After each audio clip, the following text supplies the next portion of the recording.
This video is present by The Art Munch. कहना चाहूंगा कि फिजा की साख पे आती कभी बहार नहीं, फिजा की साख पे आती कभी बहार नहीं, मेरे नसीब में है दोस्त तेरा प्यार नहीं। कि गरीब कैसे मोहब्बत करे अमीरों से, गरीब कैसे मोहब्बत करे अमीरों से, बिछड़ गए हैं कई रांझे अपनी हीरो से। तो एक छोटी सी स्टोरी सुनाना चाहूंगा अपने जीवन की। कि मुझे लगता है कि प्यार तो हर किसी को करना चाहिए और हर कोई करता भी है, क्योंकि अगर हम प्यार नहीं कहेंगे तो ऐसा लगता है कि हम भी मशीन हो गए हैं। एआई टेक्नोलॉजी, ठीक है, आर्टिफिशियल इंटेलिजेंस, तो बस यही इमोशन बचा है हमारे और आर्टिफिशियल इंटेलिजेंस के बीच में। तो मुझे भी प्यार हुआ था। एक ऐसी लड़की जिससे मेरी कभी बात नहीं हुई, लेकिन उसकी बात कुछ इस प्रकार स्टार्ट हुई थी कि मैं ऐसे टहलते हुए जा रहा था अपनी उसी गुमनाम दुनिया में। मेरा नाम भी गुमशुदा है, ठीक है। तो मैं खुद की तलाश में एक ऐसी जगह पे बैठा था जहां मैं अक्सर जाया करता हूँ। मेरे घर के पास में है, बहुत अच्छा है, मतलब वहां कोई शोर नहीं, बस चिड़ियों की चहचहाट रहती है और हल्का सा पानी बहता रहता है चारों तरफ। वहां पे मैं बैठा हुआ था, सडनली ऐसे ही मैसेज आया इंस्टाग्राम पर। मैंने उस टाइम इंस्टाग्राम छोड़ दिया था, मैंने चलाना छोड़ दिया था, आईडी भी डिलीट कर दी थी। और उसके बाद फिर मैंने उस टाइम मैंने कहा चलो देखता हूँ, और लॉगिन किया आईडी और सडनली उसका मैसेज आया, हाय कैसे हो, बहुत दिन से तुम्हारी बात नहीं हुई, कहाँ रहते हो आजकल, कहीं दिखाई भी नहीं दिए। और मैं कंफ्यूज पूरी तरीके से, क्योंकि मैं नहीं जानता था कौन है, और इतनी अच्छे से बात कर रही कि मैं बहुत पहले से तुम्हें जानती हूँ और बला बला बला तुम सब कुछ मेरे लिए हो। ठीक उसी टाइम उसकी मैसेज में ऐसा लगा मैं कि हाँ ये मुझे बहुत बरसों से जानती है, लेकिन मैं सच बताऊं तो मैं उसको जानता भी नहीं था। उसको डीपी देखी, फोटो देखी तो मैसेज कर दिया मैंने कि जी कौन, मैं जानता नहीं हूँ आपको।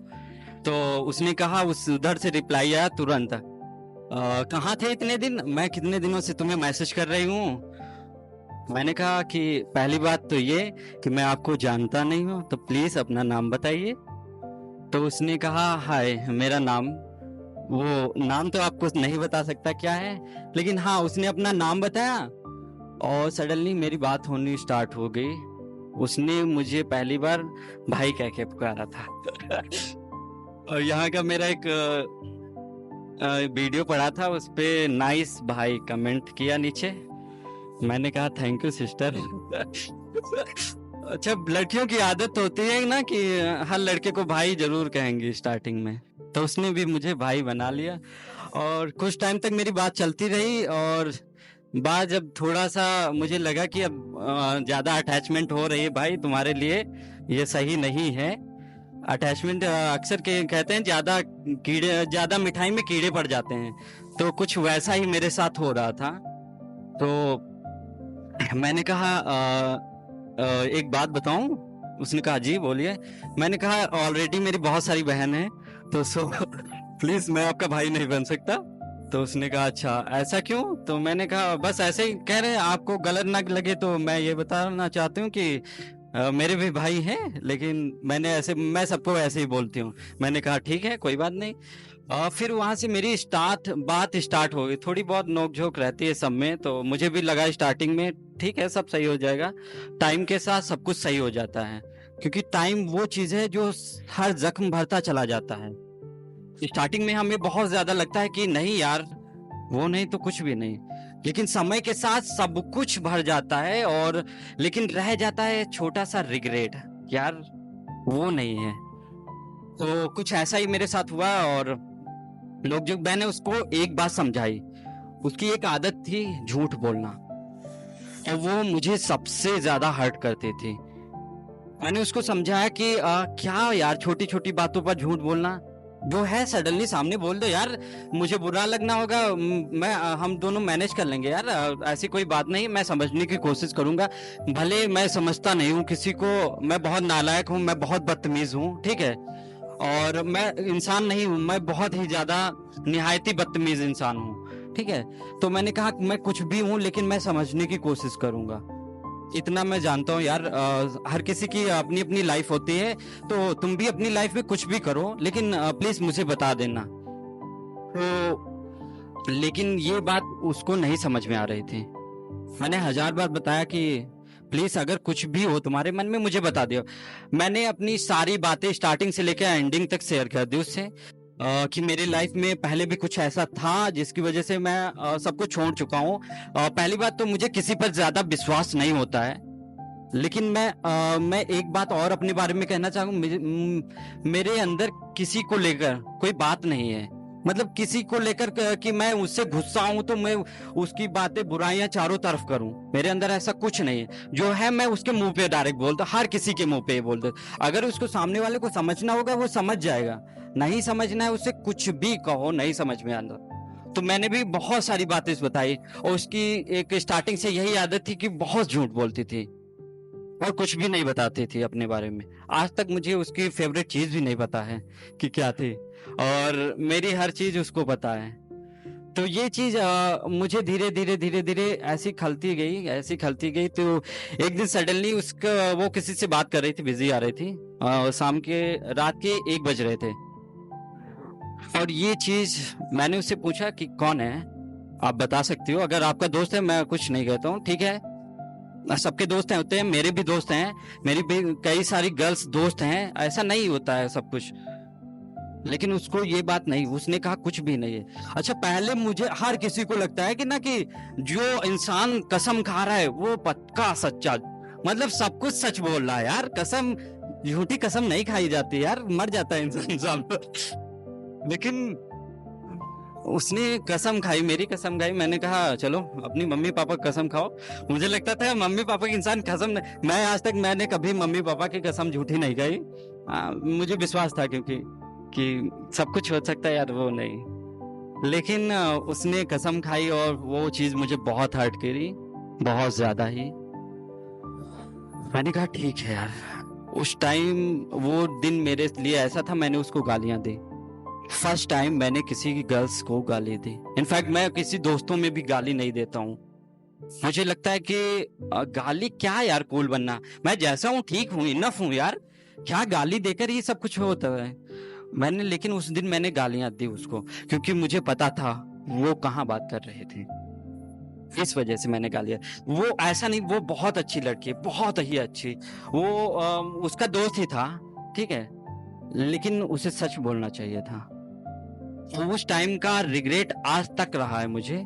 मैंने उसको गालियां दी, मैंने 1000 बार सॉरी बोली, 1000 बार सॉरी बोला। मैंने कहा ठीक है चलो, मेरे मुंह से गालियां निकली, कोई बात नहीं, मैं सॉरी बोलता हूँ, लेकिन तुम्हें भी तो समझना चाहिए ना कि मैंने गाली क्यों दी, थोड़ा तो अंडरस्टैंडिंग होनी चाहिए ना। और यहाँ से एक दूसरा रास्ता मेरा स्टार्ट हुआ, दूसरी जर्नी। उसने मुझसे बात करना बंद कर दिया।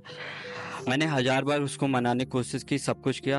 इनफैक्ट मैं कल मैंने उसको मैसेज किया था, सारी ईगो सेल्फ रिस्पेक्ट मार कर सब कुछ गया भाड़ में, ठीक है यार। मैं इनफैक्ट मैं ये भी बताना चाहूंगा, उसके बाद मुझे ट्रैवलिंग का शौक हुआ, पहाड़ घूमने का, और अकेले ही निकल गया मैं। अभी मैं जल्दी आया हूँ पिथौरागढ़, फिर वहां से नैनीताल, कम से कम 10-20 दिन का टूर करके अकेले ही घूम रहा था कहीं भी, ठीक है। तो ऐसा भी होता है कि हम उसे महसूस कर रहे हैं चारों तरफ। और फिर वो मैंने एक पंक्ति लिखी थी कि सुन ले हवा मेरी बात तू, कि सुन ले हवा मेरी बात तू, एक पैगाम मेरा तू पहुंचा दे, मेरे नाम से उसका नाम मिले, एक नाम मेरा तू पहुंचा दे।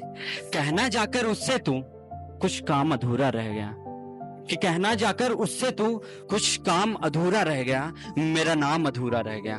तू बादल सी उड़ती गई, मैं पतझड़ पीछे रह गया, कि इस पथरीली सी राह में कुछ लोग संभल ही पाते हैं, कि इस पथरीली सी राह में कुछ लोग संभल ही पाते हैं। इस मौसम जैसे इश्क में हर शख्स बदल ही जाते हैं। कभी प्यारी सी मुस्कान लिए कोई पास मेरे जब आता है, फिर मुझे रुलाकर वो खुद पंछी सा उड़ जाता है, फिर मुझे रुलाकर वो खुद पंछी सा उड़ जाता है। तो फिर ऐसा लगता है कि सब कुछ यार खत्म हो गया, ठीक है। और कभी कभी ऐसा भी लगता है यार मैं सबसे अच्छा इंसान हूँ, सब कुछ बढ़िया लाइफ में चल रहा है, ठीक, जो हुआ बेस्ट हुआ, सब कुछ अच्छा, लेकिन सडनली एक ऐसी रात आती है कि आपको सामने कुछ भी नहीं दिखाई पड़ता, चारों तरफ आपके पूरे दिमाग में सब कुछ वही नाच रहा होता है। फिर उस टाइम पे अरिजीत सिंह के गाने याद आते हैं थोड़ी देर, लेकिन आप कितना ही सुन लोगे यार, आप स्केप कर रहे हो ना रियलिटी से, तो आप कितना ही सुन लोगे। फिर वो एक लाइन मैंने कहीं पढ़ी थी कि हम पर दुख का पर्वत टूटा तब हमने दो चार कहे, कि हम पर दुख का पर्वत टूटा तब हमने दो चार कहे, उस पे भला क्या बीती होगी जिसने शेर हजार कहे। तो ऐसा ही रहता। और एक लाइन बहुत ही मुझे ज्यादा पसंद है कि मैं खुद से बहुत ज्यादा रिलेट करता हूँ, ऐसा देखता हूँ कि छत पे बहुत बड़ी छत है, वहां से मैं देख रहा हूँ यार, खत्म करते हैं सब कुछ। और फिर उस पे ये एक लाइन याद है कि खड़े छत पर निहारा था जमी को देर तक जिस दिन, कि खड़े छत पर निहारा था जमी को देर तक जिस दिन, सबक उस दिन मिला मुझको मोहब्बत जानलेवा है। और यहां से एक और बात मैं कहना चाहूंगा कि ऐसा क्यों होता है यार, कि ऐसा क्यों होता है कि लड़कों को अपने प्यार को साबित करने के लिए, खुद को साबित करने के लिए खुद से ही करनी पड़ती है। अभी बहुत सारे केस आ रहे हैं और मैं उस चीज को पहले बहुत कहता हूँ यार क्या बेवकूफियत वाली बात कर रहे, कोई नस काट रहा है, कोई कुछ भी कर रहा है, ठीक है, लेकिन हाँ यार समझ में आता है ऐसा होता है, क्यों होता है। फिर इंसान को लगता है यार कि खुद को सही साबित करने के लिए अगर मुझे मौत को भी गले लगाना पड़े तो वो भी ठीक है।